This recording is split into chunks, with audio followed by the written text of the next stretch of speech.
Okay, so I wanted to go over the two types of problems that you're going to see on today's assignment, similarity proportional parts.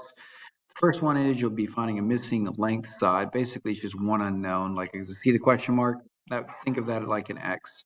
And then the other one is solving for X, where it's the same type of problem basically, but it'll be instead of just X or a question mark, you get X plus 8 or 2X plus something. So it's just one tiny step further, but it does require you to remember how to solve problems when there's more than one term, like X plus 8 is two terms. All right, let's do the first one first. As a matter of fact, you may actually have an idea after going through the lesson today of how to do it. So I'm going to let you try this problem here, and then when you're done, come check the solution. Okay, let me zoom in a little bit here. Okay, so what do we have here? We have, they're giving us the whole on this one. So they're giving us all the way from here, all the way over to there. And then the corresponding hole on this side would be the 8, right? So we also have a 3 over here. So we need to figure out, we need to get some kind of proportion. There's two ways to do it, okay? So we can either get this and that is equal to 3 and the 16, or we could do the 16 in parentheses equal to the 3 and the, oh, but we don't have this, do we?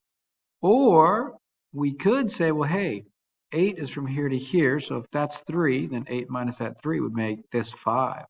Now we can set this up. I'm going to make this our x. So now, I don't know, you can go 5 divided by x, x divided by 5. You can do x divided by 16. I'm just going to pick these two. X divided by 16 is equal to, but if I do these this way, then I have to get these this way, is equal to the part over here. X was a part over, oh wait.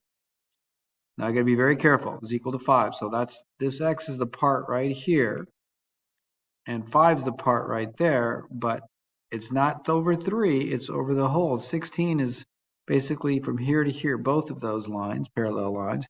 So I got to do both parallel lines up here, and that's actually 8. So you got to be careful.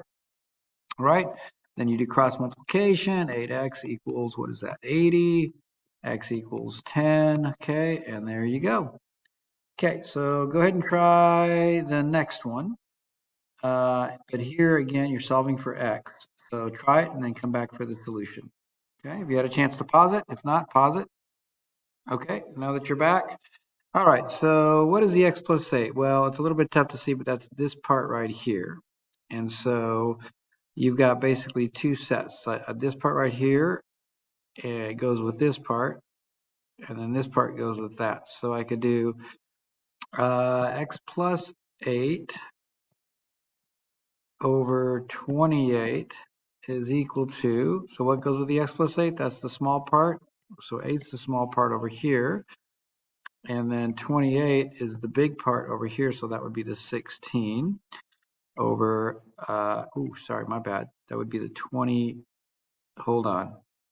We've got to be careful. That would be the 16, not the 28. So 16, okay? Then you do cross multiplication again. And now what's a little bit trickier is you got a whole piece. You got to go 16 times that whole thing is equal to 8 times 28. Okay, so you got to distribute, right? 6x plus what? 16 times 8 is 80 plus 48. 128 is equal to 160 plus 64, 224. Okay, then we're doing our basic algebra again. 128. 16x equals 96. I know you can do that with your calculator. Divided by 16, divided by 16, x is equal to 6. So there's more algebra here, but you guys are okay. You passed algebra 1. It's a good chance to review what you learned. But the point is you got to multiply by both these terms and distribute. So it's good to put, when you've got more than one term like x plus 8 or 2x plus 5, whatever, put it in parentheses and then make sure to distribute and multiply it by both of those. Okay, so then the answer on this one is 6.